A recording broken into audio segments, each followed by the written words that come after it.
sada heesta ma hayo muuqa aan la kala garan heestan markii ay soo baxday waxa isla markaaba ku biirtay diiwaanka heesaha jacayl abwaan maxamed cali kaariye uu alifay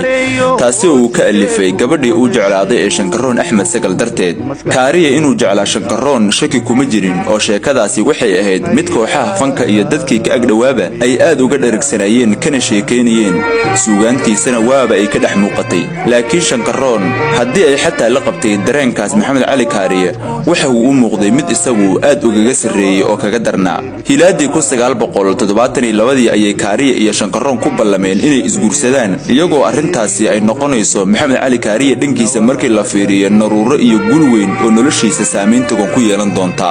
laakiin war aan farxinin ayaa soo dhacay maalin ayaa la sheegay war ah in Shankaroon ay u dhoofisay dalka Sacuudiga halkaasi oo lagu guursanayo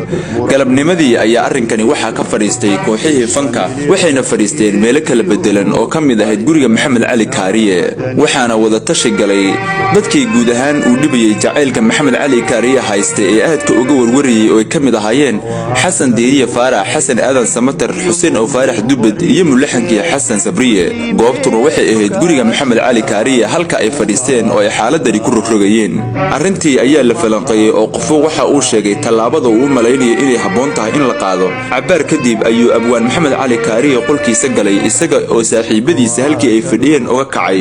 una sii sheegay inay xaajada sii rogrogaan kaariye isaga oo ku labisan macawuus iyo garan midabkeedu cad yahay ayuu intuu soo baxay albaabka qolkiisa soo istaagay xuseen oo faarax ayaa ahaa qofkii ugu horeeyay arkay oo intuu dhagta u dhaweeyay saaxiibkiisii kaleeto waxa uu ku yiri xaaladda maxamed wax inta ka badan ayaa iska sii bedelaya intii uu maqnaa waxa madasha ku soo biirtay Maryam Mursal Ciise xuseen ayaa xasan garad oo berber fadhiyay hadal kale ku yiri oo mar kale ugu celiyay in ninkani shucuurtiisu ay wax badan ku soo kordheen oo ninka xaalkiisa mid ka sii daraya uu eegyahay inta dabadeed sheeko kale ayay iska galeen oo ay ka baxeen sheekadaas maxamed oo aan hadlin ayaa soo fadhiistay golihii bahdii fanka fadhiday oo kolkii hore uu ka kacay wuxuuna si gaar ah uga codsaday labada xasan waa xasan grad iyo xasan samatare inay ereyo ku soo dhacay maskaxdiisa intii uu gudaha qolka uu ku soo laabtay dabadeed uu ka codsanayay inay hees ka dhigaan oo uu xasan grad la xameeyo xasan ganina ama xasan aadan samatarna uu qaado halkii ayuu maxamed cali kaariye ka akhriyay ereyada heesta kuwa loogu magac daray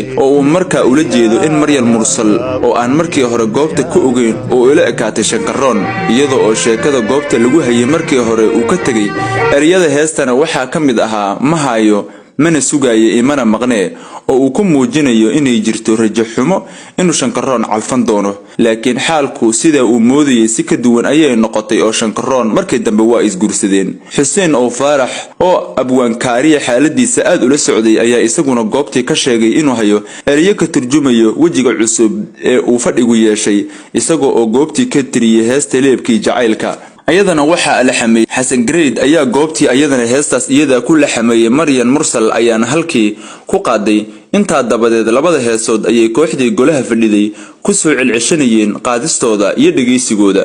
heesta ma hayo oo kamid ah kuwa aadka loo dhageysto dad badan baa ka leexiyay sidii ay ku timid iyo ujeedadii ka dambeysay oo waxa jirto sheeko aan run ahayn oo faaftay oo ah in heestani ay ku saabsan tahay tartan dhaxmariyay xasan aadan samatar iyo labadii ilmo mooge waa maxamed mooge iyo axmed mooge kaas oo xasan lagaga guuleystay laakiin heestani arintaasi shaqo kuma laha mana u jirin tartan ilmo mooge iyo xasan aadan samatar dhaxmaray